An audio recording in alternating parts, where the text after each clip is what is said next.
En 1939, cuando empezó en Europa la Segunda Guerra Mundial, ya se perfilaban hace unos años los dos bandos que iban a enfrentarse.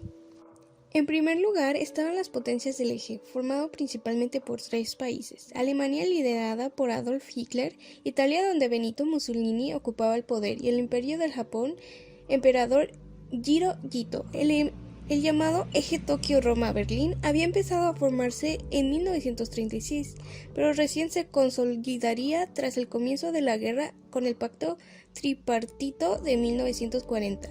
Frente a ellos se encontraban los aliados cuyas potencias centrales fueron al principio Francia e Inglaterra. Muchos cambios ocurrirían en este bando. Pronto, como veremos, el líder de Francia pasaría a ser Charles de Gaulle y Winston Churchill se convertiría en el primer ministro de Gran Bretaña. Además, todavía debían entrar en escena dos países que tendrían un papel protagónico: Estados Unidos y la Unión Soviética. Ahora, ¿cómo llegamos a esta situación? Para entender el camino a la Segunda Guerra, es necesario retroceder 20 años en el tiempo. La mayoría de los historiadores están de acuerdo en que la Segunda Guerra Mundial se origina en el final de la Primera, y en particular en el Tratado de Paz de Versalles de 1919. Este tenía muchos puntos débiles, y uno de ellos era lo mal parada que dejaba a Alemania, que debía de pagar una indemnización millonaria, desmilitarse casi completamente y además perder miles de kilómetros cuadrados de territorio. Muchos lo veían como una humillación.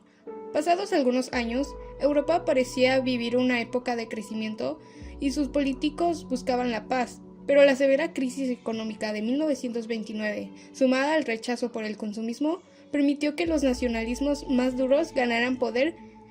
Esto fue aprovechado por Hitler para convertirse en canciller en 1933. Llegados a este punto, la paz estaba abiertamente amenazada. A Hitler le tomó solo 6 años llevar a Europa a una nueva guerra mundial. Empezó por restablecer el servicio militar en 1935, comenzando el rearme del país. Luego logró en 1938 que Austria se incorporara a Alemania y a continuación invadió Checoslovaquia. Francia e Inglaterra, mientras tanto, practicaban lo que se conoce como la política de apaciguamiento. Intentaban evitar o retrasar la guerra, otorgando concesiones, porque no les veía ni les convenía dada la situación interna de su país. El límite a estas políticas sería Polonia, el siguiente objetivo de Hitler. Pero antes de atacar, Alemania firmó en agosto de 1939 el Pacto Molotov-Ribbentrop con la Unión Soviética de Stalin, un pacto de no agresión que en sus cláusulas secretas determinaba la división de Polonia. Hitler tenía ahora el camino despejado y se convirtió en el responsable directo de que estallara la guerra. El 1 de septiembre atacaron los alemanes y el 17 los soviéticos. Inglaterra y Francia declararon la guerra, pero para fin de mes los polacos habían sido derrotados. Hitler había comenzado en Europa la Segunda Guerra Mundial, mientras que en Asia, Japón y China ya habían comenzado 2 años antes. A la caída de Polonia se vio una rápida y violenta expansión alemana. Dinamarca, Noruega, Luxemburgo y Holanda fueron derrotados entre abril y principios de junio de 1940.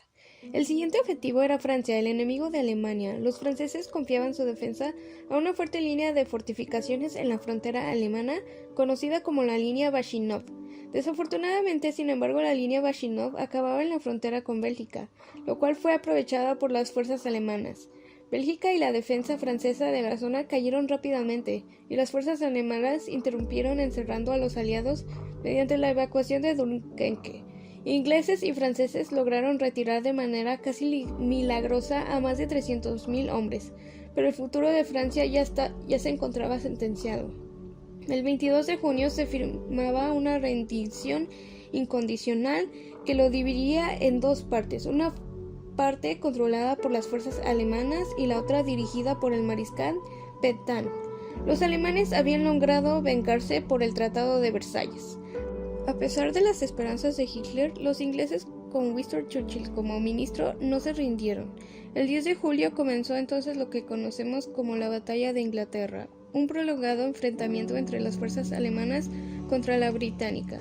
Durante meses los alemanes bombardearon Inglaterra, enfrentándose para conseguir el dominio aéreo. pero finalmente la victoria fue para los aliados el 31 de octubre de 1940.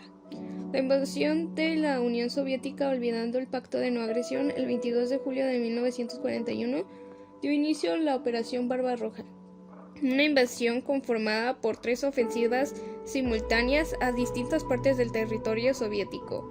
Hitler estaba tan confiado en la guerra relámpago y la superioridad de sus fuerzas frente al ejército rojo que esperaba terminar la conquista de Moscú antes de la llegada del invierno.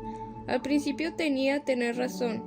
La invasión inicial fue triunfal para los nazis, que avanzaron rápidamente sobre el territorio soviético. El problema vino cuando empezó a acercarse el invierno. Para cuando llegaron a Moscú en el mes de noviembre, las temperaturas eran extremadamente bajas y miles de alemanes murieron a causa de falta de equipamiento para el frío y de la contraofensiva rusa que aprovechó para salvar la capital.